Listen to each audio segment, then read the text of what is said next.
Shalom, shalom. C'est passé le Shabbat.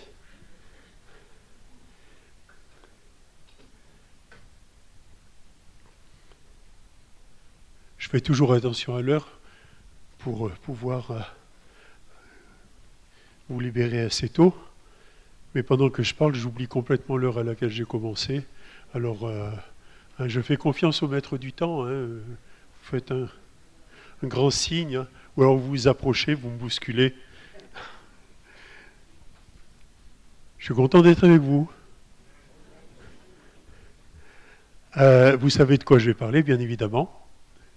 C'est le dernier point de cette série de prédications que j'ai apportées.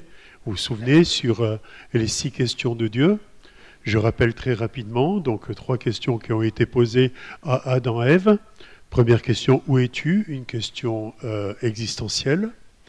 Deuxième question, qui t'a appris cela? Une question sur la source du savoir. Troisième question, pourquoi as-tu fait cela? Question sur la motivation. Ensuite, il y a 3 questions qui ont été posées à Caïn. Première question, donc 4e question en l'occurrence, pourquoi es-tu irrité? Donc cette question sur les émotions. Donc on n'est pas du tout dans la politique du couvercle ou de la cocotte minute. On ne laisse pas nos émotions sous un couvercle ou dans une cocotte minute, mais on les apporte à Dieu. D'accord? 5e question, où est ton frère? Cette question qui est tellement importante sur l'importance de la communion fraternelle, non seulement de la communion fraternelle, mais aussi de la relation à l'autre. Et quand on parle de l'autre, on sait très bien qu'il est question de celui qui nous est complètement différent. Pour le juif, l'autre était le samaritain. D'accord? Et aujourd'hui, eh bien, nous allons terminer par cette 6e question qui a été posée de la part de Dieu à Caïn. Qu'as-tu fait? Wow. Ça, c'est une question qui est simple, qui est directe. Alors, en parlant de questions, j'avais une petite réflexion ces derniers temps, et je crois qu'il nous faut absolument accepter que lorsque nous entendons une question dans la Bible, en lisant la Bible, il nous faut considérer cette question comme une vraie question. Et une vraie question, eh bien, une vraie question, c'est quelque chose qui n'a pas obligation de réponse et qui n'a pas condition de réponse. C'est-à-dire que si on me pose une question, je ne suis pas obligé de répondre. Après, j'en porte les conséquences. Et je suis libre de répondre ce que je veux. Autrement, c'est des fausses questions, c'est des questions de manipulation. Dieu ne manipule pas. S'il te pose une question, c'est qu'il veut la réponse. À cela, j'étais en train de... C'est une petite parenthèse que je fais, si vous me permettez, déjà une. À cela, j'étais en train de réfléchir sur la fameuse question que Jésus a posée à Pierre. Pourquoi as-tu douté? Et dans notre culture de la faute, très souvent, quand on entend cette question, on a l'impression que c'est une accusation. Mais pourquoi tu as douté? Il ne fallait pas douter, etc. Presque un petit peu comme si Jésus guirlandait Pierre. Mais je me suis dit, en réalité, est-ce que cette question-là, on ne peut pas la prendre comme une vraie question? Pourquoi as-tu douté? Dieu vient vers moi et me pose la question, pourquoi as-tu douté? Alors, eh bien, j'accepte sa présence et j'entre dans la prière et je réfléchis avec lui et je demande sa lumière et je demande son discernement.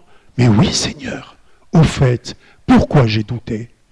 Et là, en faisant cette démarche-là, en suivant cette démarche-là, eh bien, on arrive à marcher avec Dieu. On marche de gloire en gloire, de révélation. J'aime pas utiliser ce terme révélation parce qu'il n'y a qu'une seule révélation, c'est la parole de Dieu. Mais de gloire, de compréhension en compréhension. Vous voyez? Et donc là, lorsque il est question de cette dernière question, qu'as-tu fait? Eh bien, je vais me séparer un petit peu de la culture de la faute. Qu'est-ce que tu as fait? C'est pas bien, je vais me faire enguirlander. Mais non. Lorsque Dieu me pose la question « qu'as-tu fait ?» il me positionne devant ma responsabilité. Et la question « qu'as-tu fait ?» est la question qui tourne autour de la responsabilité. Je voudrais parler aujourd'hui de la responsabilité. Alors, je vais donner une petite définition, je vais la lire tranquillement, doucement, pour qu'on puisse pleinement en saisir le sens. La responsabilité, si vous voulez prendre une note, hein, vous pouvez. Hein. Pour la petite histoire, en réalité, je me suis trompé en envoyant mon PowerPoint et je n'ai pas envoyé le bon, alors c'est pour ça. Mais je vous avais préparé un PowerPoint tip-top. Ah, il était classe. Ah, qu'il était classe. Mais il n'est pas là. C'est ma responsabilité. La responsabilité, au sens biblique, c'est le devoir de répondre devant, d'abord c'est l'étymologie hein, du sens de responsabilité, hein, le devoir de répondre devant Dieu de ses actes et de ses choix et d'en assumer les conséquences. Ok ? Je rentre un peu dans le détail. C'est aussi le devoir de répondre devant les autres lorsqu'ils sont concernés. Et là, il y a une condition. Je réponds à tout devant Dieu, mais devant les autres, je ne réponds que s'ils sont concernés. C'est-à-dire que si quelqu'un veut entrer dans ma vie intime, veut s'immiscer dans ma vie privée ou dans ma vie familiale, je suis en droit absolu de l'envoyer balader. Et je vous dirai, bien-aimés, je ne peux pas vous conseiller ça, mais dans une petite parenthèse comme ça, très fraternelle, hein, ouais, d'accord ? S'il y a quelqu'un qui vient vous poser des questions sur votre intimité, sur votre vie de famille, sur des choses qui vous sont propres et qui n'ont rien à voir dans cette histoire, envoyez-les balader. Je suis clair ? Mais malheureusement, on est tous des gentils. C'est Mario, l'autre fois, il disait on est tous des gentils. Et c'est vrai. Alors on répond pour ne pas vexer l'autre.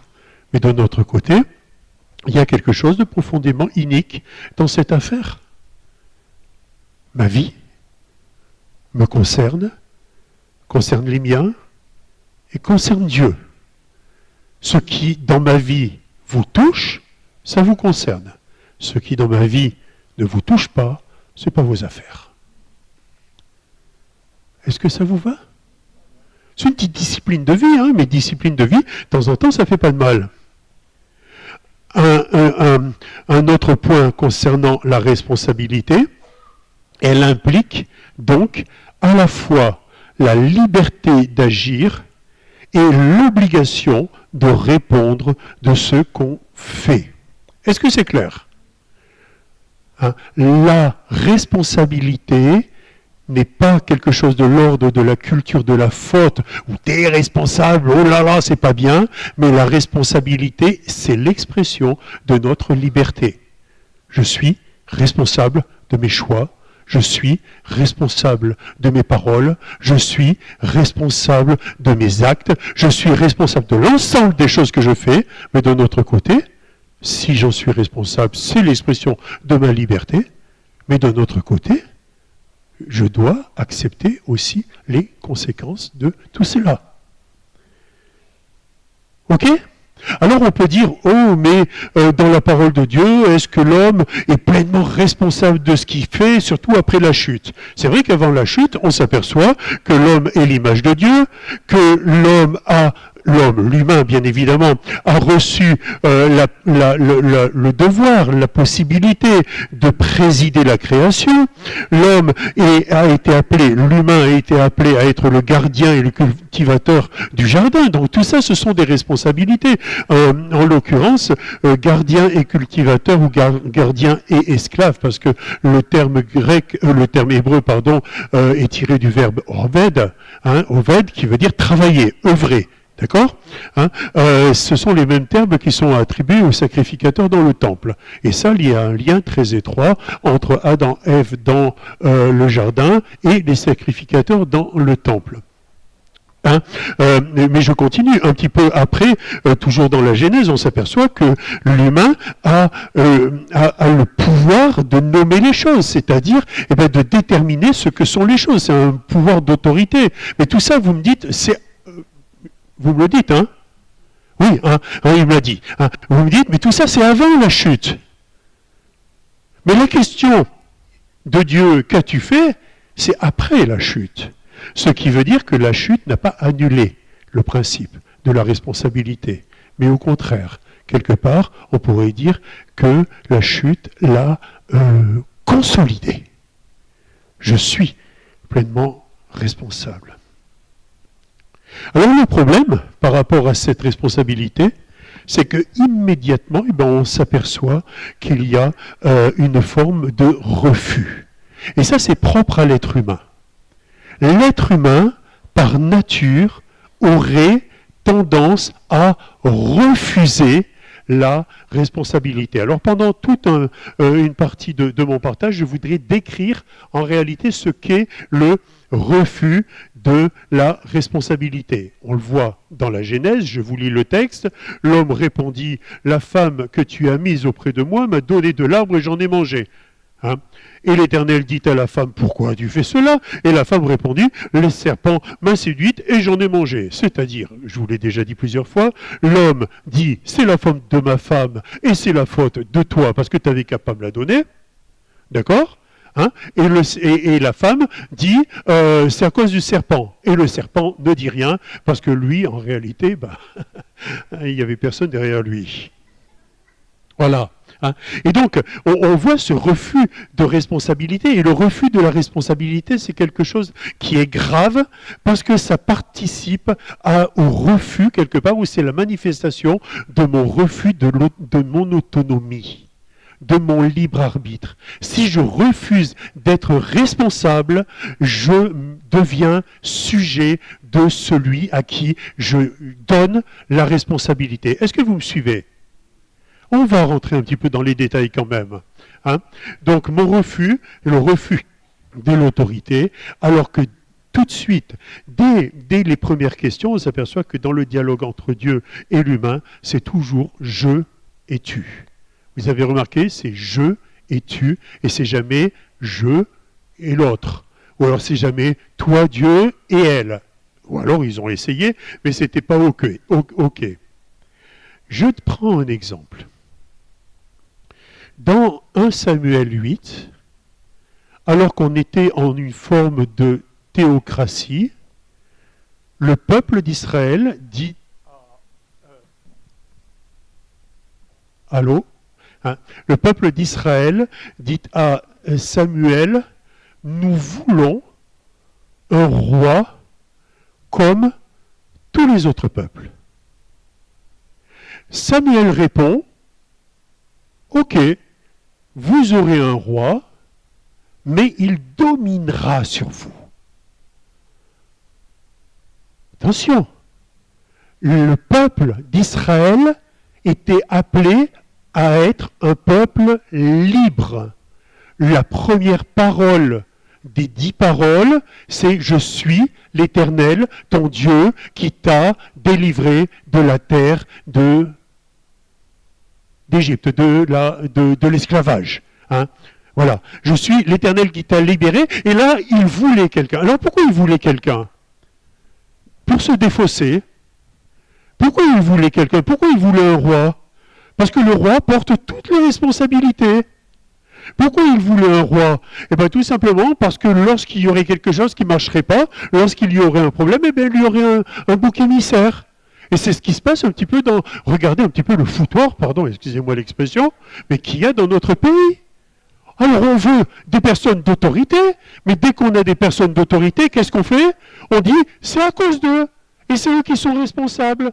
Et de temps en temps, j'ai des personnes en entretien au téléphone qui disent « Ouais, mais la France, mais c'est à cause de Macron. Hein, imagine, mon RSA a diminué, c'est Macron qui a diminué. » Je pense même que M. Macron ne sait même pas combien touche quelqu'un qui a le RSA. Parce qu'il a d'autres choses à faire. Et il a ses ministres pour ça. Donc les sous-responsables. Où il y a les papes et les sous-papes. Vous voyez? Et donc, bam, bam, bam, bam. Et il y a tout un ensemble de choses. Mais tout ce principe-là, en réalité, est un principe qui annule complètement la responsabilité. Il y a deux formes de déresponsabilisation. La première forme est une forme extérieure. La deuxième forme est une forme interne. Externe, interne. Je vais rentrer dans les détails. Je peux être privé de ma responsabilité, non pas par ma propre action, mais par l'action d'autres personnes.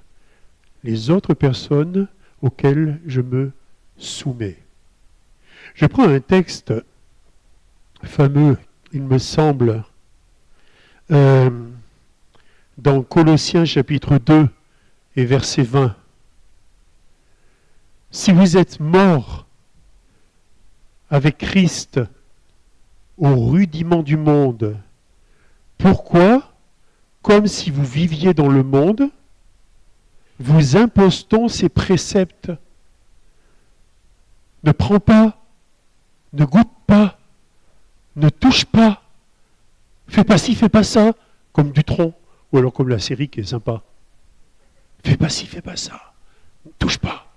Moi, je sais que tu n'es pas capable de prendre la responsabilité de ta vie, alors je vais la prendre à ta place et je vais, quelque part, te mettre sous ma coupe.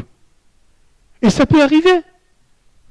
Ça peut arriver dans les partis politiques, ça peut arriver dans les clubs, ça peut arriver dans les familles. Moi, j'ai grandi toute mon enfance et je me suis battu pendant des années pour cela parce que toute ma jeunesse, mon père m'a dit « Toi, tu sais pas ce que tu veux, c'est moi qui sais ce que tu veux. » Alors après, quand tu commences à être ado et jeune homme, prendre des décisions, c'est vachement difficile. Il a pris la responsabilité de décision à ma place. Il ne m'a pas appris à assumer mes choix, par exemple, mais je parlerai des choix tout à l'heure. Quelque part, il a pris mon intégrité d'humain. Parce que je suis image de Dieu. Et parce que je suis libre. Et je prends la responsabilité de mes actes et de mes paroles. Est-ce que vous me suivez? C'est quelque chose qui est très important. Et donc, dans les principes de déresponsabilisation, j'en ai retenu 5. La première, qui a été énormément utilisée, c'est ce qu'on appelle l'émotion contre le savoir et la raison. Vous savez que les services de propagande du Troisième Reich disaient l'émotion pour la foule et la raison pour l'élite. Ça craint.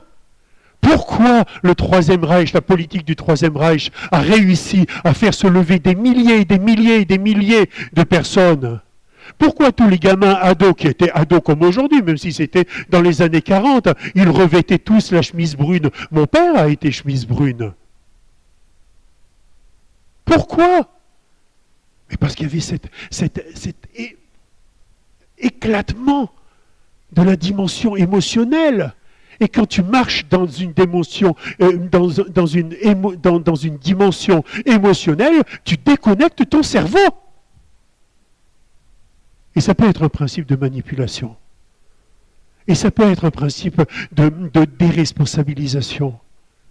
Alors, plaise à Dieu que tous, émotionnellement, nous montons à Dieu. Je crois de tout mon cœur à l'émotion de joie, à l'émotion d'extase, à l'émotion d'émerveillement, tout ça. J'y crois de tout mon cœur. Il n'y a aucun problème. Mais que toutes ces manifestations d'émotion ne soit pas instrumentalisé pour me manipuler et pour me dominer et pour me déresponsabiliser.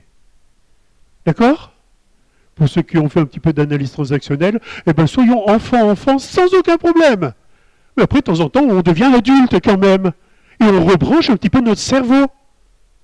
Si on est tout le temps dans la montagne, je disais l'autre fois, eh bien, on oublie que notre ministère se manifeste la plupart du temps, non pas dans la montagne, mais sur la plaine, où j'œuvre pour le Seigneur.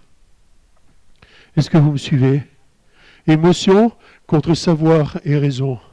Un deuxième principe de déresponsabilisation, c'est ce qu'on appelle la rétention d'informations, avec ou la rétention d'informations ou d'explications adaptées et nécessaires. Bien sûr, on ne raconte pas tout à tout le monde de la même manière. Mais de notre côté, on est clair avec ce qui est dit aux uns et aux autres.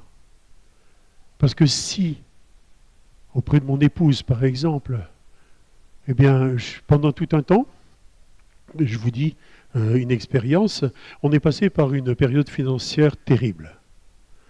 Alors vous imaginez bien que ce n'était pas la gestion des euros qui nous préoccupait. Hein. Et je voyais que Sylvie, elle passait vraiment par là, c'était difficile à gérer. Et pendant tout un temps, je lui ai dit, Sylvie, tu ne regardes pas les relevés bancaires. Sylvie, c'est moi qui m'en occupe. Mais ça a été un deal entre elle et moi. Ça a été une entente. Ça n'a pas été de la manipulation où je te cache des choses. Est-ce que vous voyez la différence ? Hein ? Et donc, rétention d'explications adaptées et nécessaires. Un autre principe de déresponsabilisation qu'on peut constater partout dans le monde, et beaucoup dans notre société, avec cette société du Caire, où on est là pour dire un petit logo sur les bouteilles de vin, que la femme enceinte, interdit pour la femme enceinte, c'est sympa, mais quand même, si elle a un petit peu un peu de plomb dans la tête, elle sait bien qu'il ne faut pas qu'elle boive du pinard pendant qu'elle est enceinte. Excusez-moi. Avec ces espèces de... L'autre fois, je suis allé acheter des timbres ou je ne sais pas quoi dans un bureau de tabac. Mais j'en ai fait une dépression en regardant tous les paquets de cigarettes. C'est gore. Mais vous savez tous, et on sait tous, que si je fume, eh ben, je peux me payer un cancer sans aucun problème. Est-ce que j'ai besoin d'un support visuel pour ça ? J'en sais rien. Mais je me dis, c'est d'autres qui prennent autorité pour m'imposer et pour influencer mes choix. Et ça m'ennuie un petit peu. Manger 5 fruits et légumes, et juste avant, ils te font de la pub pour le Bounty. Mais c'est quoi ce monde ? C'est du n'importe quoi. C'est du n'importe quoi, mais c'est dans la... Vous voyez ? Et en fin de compte, on considère la population comme des gamins. Infantilisation. Oh, ce sont des adultes. Je prends un exemple qui se passe parfois dans les groupes d'église. Et je remercie le Seigneur que ici au Chandelier, ça ne se fait pas. Et en l'occurrence, je remercie énormément Daniel Robert, qui est notre trésorier et qui fait un boulot qui réclame à la fois une haute spiritualité et une sagesse véritable. Il faut penser à ceux qui gratouillent derrière, quand même. Mais j'ai entendu une fois dans une église, oh là là, il y a un problème d'argent, oh là là, il va falloir qu'on fasse un prêche sur la dîme. Moi, je préfère un trésorier qui vient devant en disant, dites donc, on est tous une association, il y a des problèmes d'argent, voilà, il faudrait qu'à la fin du mois, il y a tant, parce qu'on est des adultes. C'est mon avis, c'est que mon avis. Infantilisation, vulgarisation excessive, simplification, tout simple pendant un temps. Ah, l'évangile, c'est Jésus libère, Jésus guérit, Jésus baptise, Jésus sauve. Bah, pourquoi tu vas t'embêter à lire le Nouveau Testament ? Juste cette devise peut te suffire. Mais ça ne te suffit pas. Parce que tu es un adulte, parce que tu grandis jour après jour.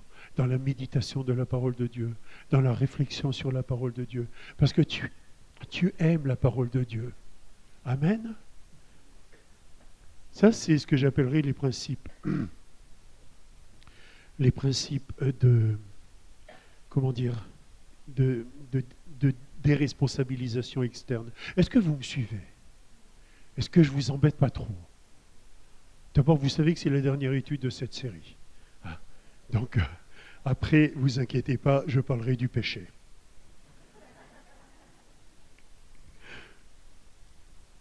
Il disait des responsabilisations externes, des responsabilisations internes. Et là, je vais peut-être toucher des choses qui ne sont pas très très claires pour certains d'entre nous. Le premier point, je parlerai de ce qu'on appelle le destin déresponsabilisant. Ce qui veut dire que mes problèmes, je les attribue à une force extérieure. Alors on dit, mais quand même, ben oui, c'est Dieu qui a écrit chaque jour de nos vies, Psaume 139, tu connais, chaque jour, hein, tous mes jours sont inscrits avant qu'aucun d'eux n'ait eu lieu. Ça, c'est une chose, c'est vrai. Mais de notre côté, est-ce que c'est pas écrit aussi, choisis la vie? Est-ce que c'est pas aussi écrit, suis-moi? Est-ce que c'est pas écrit, repentez-vous? Est-ce que c'est pas écrit, entends et mets en pratique ce que je t'ai dit? Et donc, s'il nous est demandé cela, c'est que nous sommes confrontés au choix de dire, il n'y a que deux choix, de dire oui, de dire non. Et ça, c'est ma responsabilité. Je ne suis pas un pantin. Je ne suis pas le pantin de Dieu. Bien évidemment, la providence de Dieu est au-dessus de chacun d'entre nous. Bien évidemment, notre Dieu est un Dieu de portes ouvertes et de portes fermées. Je crois de tout mon cœur que lorsque je recherche à marcher dans la volonté de Dieu, je vais de l'avant et je dis, Seigneur, est-ce que c'est cette porte? Elle est fermée. C'est pas cette porte. C'est cette porte. Elle est fermée. C'est pas celle-là. C'est cette porte. Elle est ouverte. C'est celle-ci. Parfois, Dieu met un gros warning en disant, passe pas par là. Passe plutôt par là. Choisis la vie. Voici, je place devant toi, bénédiction, malédiction, vie, mort, choisis la vie, afin que tu vives. Mais nous sommes toujours dans la boucle. Est-ce que vous saisissez ce que je veux dire? Nous ne sommes pas des hindouistes avec la roue de je ne sais même pas quoi. Hein, Baptiste, tu m'aideras. Hein, le cycle qui reprend. Je marche avec mon Seigneur. Amen. Donc, destin déresponsabilisant. Une autre forme de déresponsabilisation interne, c'est ce qu'on appelle donc la projection déresponsabilisante, c'est-à-dire l'accusation de l'autre. J'ai frappé mon enfant parce qu'il m'a exaspéré. Donc quelque part j'ai frappé mon enfant, c'est pas de ma faute. C'est pas ma responsabilité, c'est sa responsabilité. Le bonhomme immonde, qui est fondamentalement indigne d'avoir une femme, et qui commence à la battre, et qui dit « Ah, mais elle l'a cherché !» Mais elle n'a rien cherché, elle n'a pas cherché à se ramasser des baffes. Est-ce que vous saisissez ce que je veux dire ? Et parfois, on projette sur l'autre la responsabilité de nos actes. Et ça s'appelle se déresponsabiliser. Est-ce que c'est OK pour vous? Est-ce que je vous choque en disant ça? Si je vous choque, soyez choqués.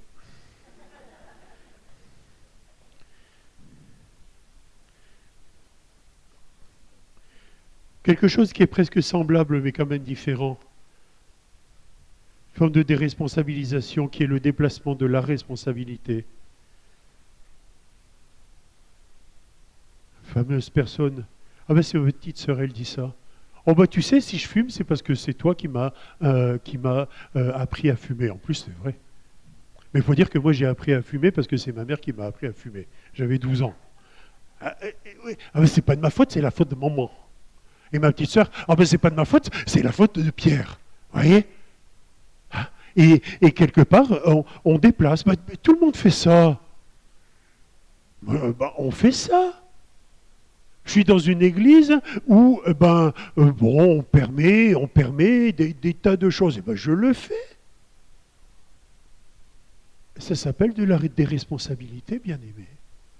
Je ne veux pas vous embêter, mais je veux vraiment que nous soyons sensibilisés par rapport à cela. Je reviens à mon histoire du Troisième Reich, parce que j'ai lu un bouquin ou deux de Hannah Arendt qui a beaucoup réfléchi là-dessus. Et Troisième Reich, il y a eu pendant un temps toutes les petites mains qui sont passées en procès et qui disaient « mais nous, on n'est pas responsables, on ne faisait qu'obéir ». Tu es responsable de tes obéissances lorsque tes obéissances sont fondées sur des ordres iniques. Tu me permets de répéter? Si tu es dans une boîte et que ton patron te demande de faire des faux, tu es responsable des faux que tu fais. Tu ne peux pas dire c'est mon patron qui m'a dit que. Parce que tu as pouvoir de dire oui, tu as pouvoir de dire non, parce que tu es un être avec un libre arbitre. Et je reprends une citation d'Hannah Arendt, justement, une grande politologue et journaliste, qui disait « Les actes, écoutez bien, les actes étaient monstrueux, mais le responsable était tout à fait ordinaire, comme tout le monde, ni démoniaque, ni monstrueux. » C'est inquiétant, ça. C'est inquiétant. Parce que par notre soumission, est-ce que nous ne serions pas capables? Je ne sais même pas, moi, ce que je ferais. Est-ce que par ma soumission, je ne serais pas capable de commettre peut-être le pire?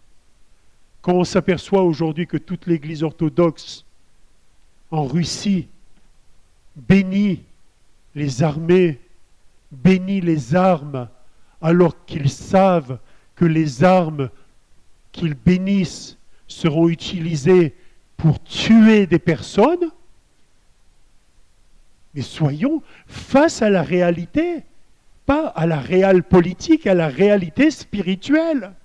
Il y a des hommes de Dieu qui bénissent des armes et ces armes vont être utilisées à tuer des êtres humains pour qui Jésus est mort.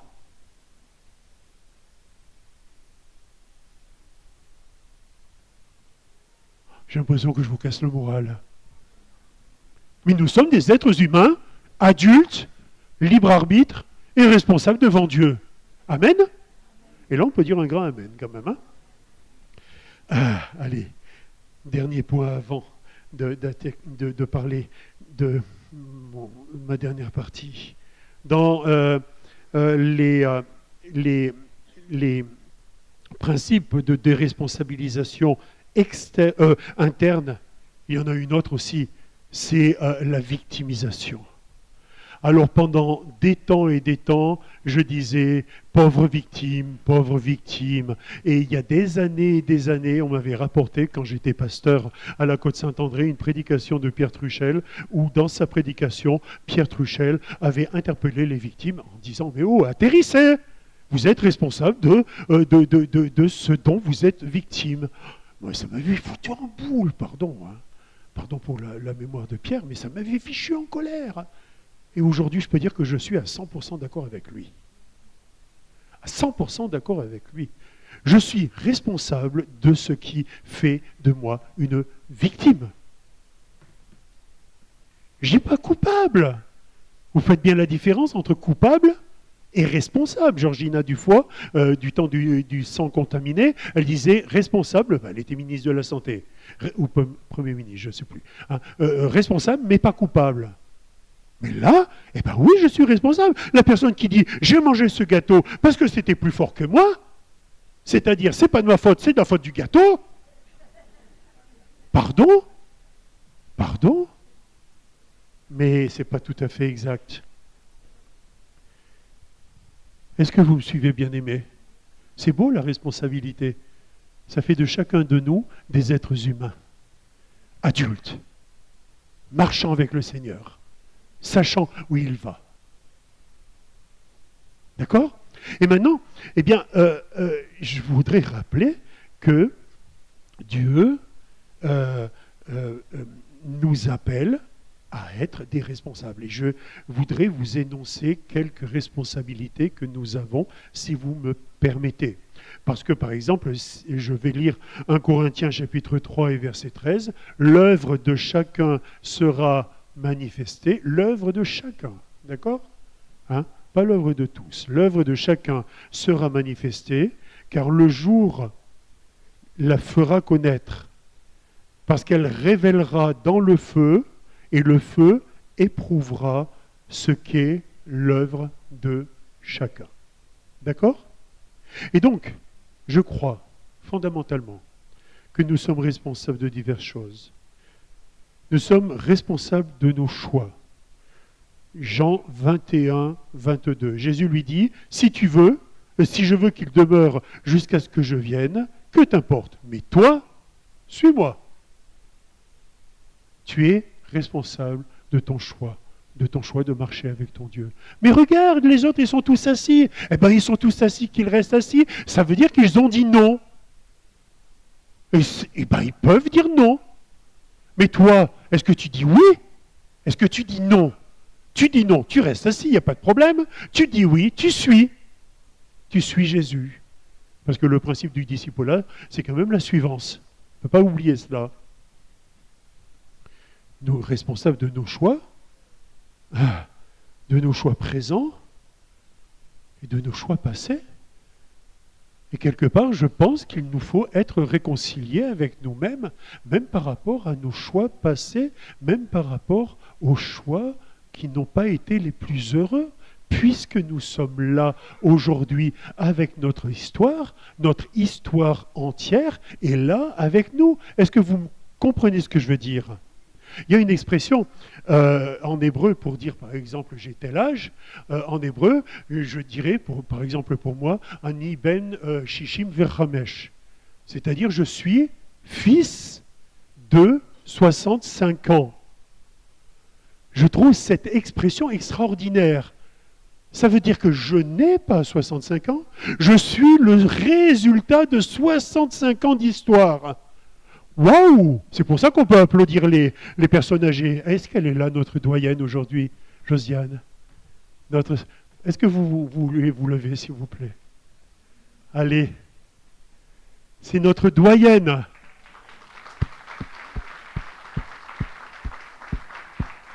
Et elle est... À la grâce de Dieu, c'est pas elle. Et ma sœur est fille de 91 ans. Ma sœur est fille de 91 ans. Elle est son histoire de 91 ans. Et ça ne peut qu'être honorable. Et moi, je vous honore, ma sœur. Et pour moi, vous êtes un exemple. J'ai que 65 ans. Merci beaucoup, Josiane, ma sœur. Mais être réconcilié avec soi. Parce que même si nos expériences et nos acceptations et nos choix ont été malheureux, eh ben nous sommes ce que nous sommes parce que nous avons vécu ce que nous avons vécu. Alors autant être en paix avec ça. Oui, non. Je vous embête, j'ai l'impression. Nous sommes responsables de notre spiritualité. À l'issue du sermon sur la montagne, Jésus a clairement dit, ainsi quiconque entend de moi ces paroles et les met en pratique sera semblable à un homme prudent qui bâtit sa maison sur le roc. Nous sommes appelés à bâtir aussi toute notre marche avec Dieu, toute notre maison avec Dieu, toute notre spiritualité. On parle parfois de discipline spirituelle, mais est-ce que nous pouvons décrire aujourd'hui la discipline spirituelle que nous avons construite avec notre Seigneur? Ou est-ce que c'est comme ça, la petite révélation, ça me tombe dessus, tiens, j'ai envie de ça, je fais ça. Est-ce que nous sommes des êtres spirituels construits? Je suis responsable de ça. Je suis responsable de mes choix, je suis responsable de ma spiritualité. Je suis responsable aussi de mon boulot, de ma tâche. Tout à l'heure, je disais responsable devant Dieu, responsable devant les autres, quand ça concerne les autres. Si vous vous engagez envers moi pour quelque chose, et que vous me dites, Pierre, dans le cadre du CFCD, et avec mon frère Baptiste, le directeur de l'IVD, eh bien voilà, moi je m'engage à faire ça, et que tu le fais pas, ben désolé, tu n'es pas responsable. Tu ne prends pas ta responsabilité, c'est-à-dire que tu n'es pas adulte. Responsable de ses choix, responsable de sa spiritualité, responsable de ses tâches, et j'ai bientôt terminé, responsable de ses péchés. Responsable de ses péchés. Je voudrais lire 2 textes, malgré les théories parfois qu'on entend. Deutéronome 24, 16. On ne fera pas mourir les pères pour les fils. On ne fera pas mourir les fils pour les pères, on fera mourir chacun pour son péché. Chacun est responsable de son péché. Il y a quelque temps, on m'a interpellé sur un comportement de mon fils qui a 36 ans. J'ai dit, désolé, moi j'ai pour valeur de ne pas m'immiscer dans sa vie privée. Il est majeur et vacciné. Et dans certains moments, moi il y a longtemps, dans certaines tribus, ou alors dans certains siècles, 65 ans, il y a longtemps que je serais mort, et lui, à 65 ans, il serait déjà grand-père. Je ne suis pas responsable. Je ne suis pas responsable du comportement de mon fils. C'est lui qui est responsable de son comportement. Mon fils n'est pas responsable de mon comportement, c'est moi qui suis responsable. Et ça, c'est important. C'est pour ça qu'il est dit dans la parole de Dieu, il quittera son père et sa mère et s'attachera à sa femme. C'est-à-dire, il quitte une histoire pour rentrer dans une autre histoire, celle qu'il construit avec sa femme, avec son conjoint. La libération par rapport à l'histoire est importante. Un deuxième texte. Pardon, ma voix est en train de...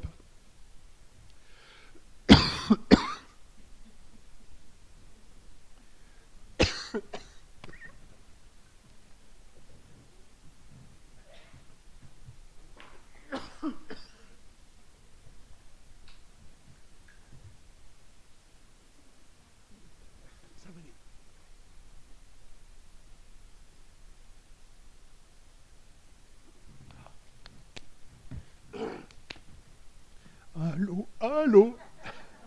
Ça passe pas, hein. Si ça passe. Je vais faire mon spirituel. C'est le diable qui veut pas que je finisse. J'y crois pas. Je finis la preuve. Un autre texte. Ézéchiel, chapitre 18, verset 20. L'âme qui pêche est celle qui mourra. Et de nouveau, donc Ézéchiel approuve et développe ce que Deutéronome dit. Un fils ne supportera pas le poids de la faute de son père et un père ne supportera pas le poids de la faute de son fils. La justice du juste sera sur lui et la méchanceté du méchant sera sur lui. Amen. Et je pourrais continuer la liste comme ça, mais je crois que ça va être bon. Juste rappeler aussi que nous sommes responsables de nos talents. Et donc, je voudrais dire, en conclusion, la responsabilité est centrale dans la vie humaine, selon la parole de Dieu.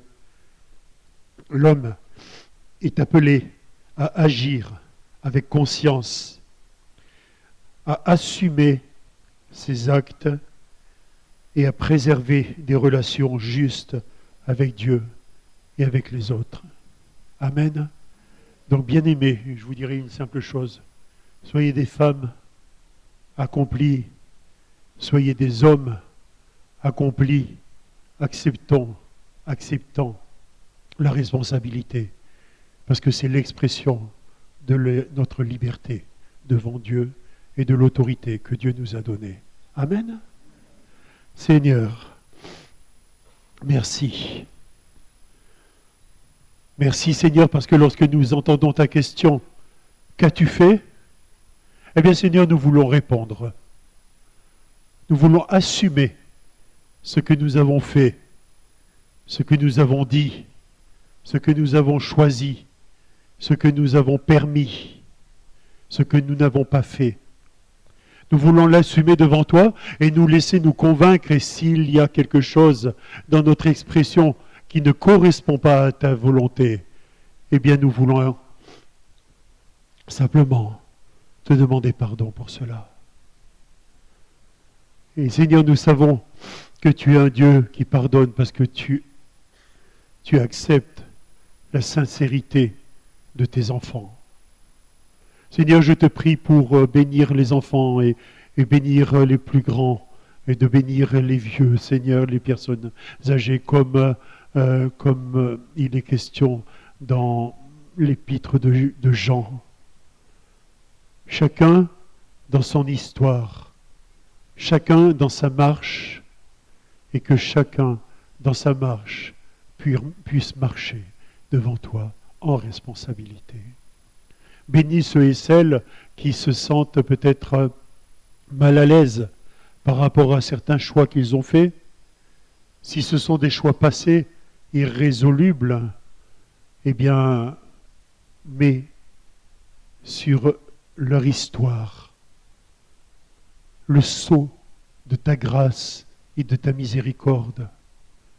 S'il y a des choix qui ont engendré des cicatrices, des blessures, que ces blessures se transforment en cicatrices, comme en mémoire de ce qui a été vécu sans la douleur de cela. Seigneur, bénis ton peuple et qu'il puisse marcher devant toi. Amen. Amen. Soyez bénis.